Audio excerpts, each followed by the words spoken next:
I was 5 minutes away from saying I do, when I realized I was never the only woman. They say your wedding day is supposed to feel magical. Mine did. At first, the sunlight poured through the tall windows of the bridal suite, lighting up my dress like something out of a fairy tale. White lace, soft tulle, every tiny detail exactly how I imagined it since I was a little girl. My bridesmaids were laughing. Music was playing softly. Champagne glasses clinked in celebration. "You're glowing," one of them said. And I was. Or at least, I thought I was. After 3 years together, this was the moment we had been waiting for. 3 years of memories, late-night talks, plans about our future house, our future kids, our forever. He used to hold my hands and say, "I've never been more sure about anything in my life." And I believed him. Completely. 30 minutes before the ceremony, he came into the room for a quick glance at me. He wasn't supposed to see me yet,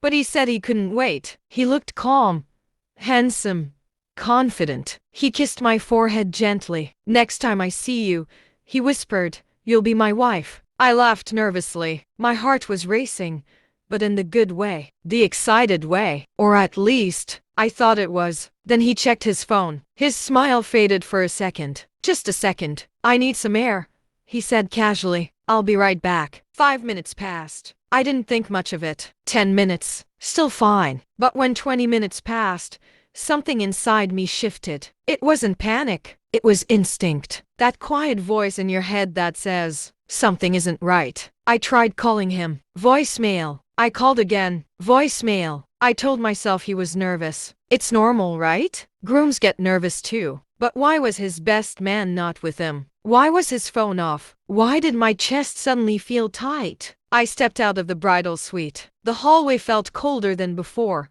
quieter. Guests were already seated downstairs. The music had started softly. The ceremony was minutes away. But the groom? Nowhere to be found. I asked one of the staff members if she had seen him. She hesitated, just slightly. Then she said, "I think I saw him go upstairs." Upstairs. That part of the venue was private. No guests were allowed there. My stomach dropped. I don't know what pushed me forward. Maybe curiosity. Maybe fear. Maybe truth. Each step toward the staircase felt heavier than the last. My heels echoed against the marble floor, too loud in the silence. Halfway up the stairs, I heard something. At first, I thought it was my imagination. Then I heard it again. A woman's voice. Soft. Close. Then I heard him laugh. His laugh. The one I fell in love with. My entire body froze. There was only one room upstairs. The door wasn't fully closed, just slightly open, enough for sound to escape. I stood there for what felt like forever. My heart was pounding so hard I could feel it in my throat. I told myself I was being dramatic.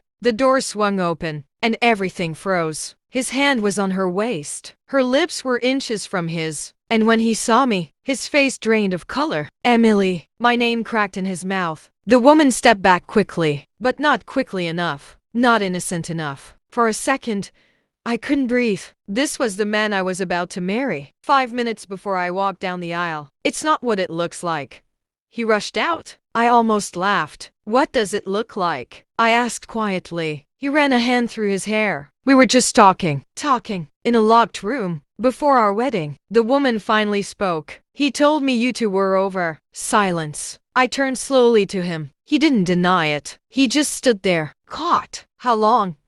I asked. "Emily, I was going to end it," he said desperately. "End it? After marrying me? After I said vows?" Something inside me snapped. Not loudly, not dramatically, just cleanly, like a thread being cut. I stopped feeling like the heartbroken bride, and started feeling like a woman who had just seen the truth. "You were going to marry me," I said calmly, "and still keep her?" He had no answer. That was my answer. I adjusted my veil, smoothed my dress, and stepped back. "You don't get to ruin my life and call it love." I turned and walked out. He followed me down the stairs calling my name, but I didn't stop. The music was still playing in the ceremony hall. Guests were waiting, smiling, clueless. The doors opened. Everyone stood. They thought I was about to say I do. Instead, I walked straight to the microphone. The whispers started. He rushed in behind me. "Emily, please." I lifted the mic. "There won't be a wedding today." Gasps filled the room. Because 5 minutes ago,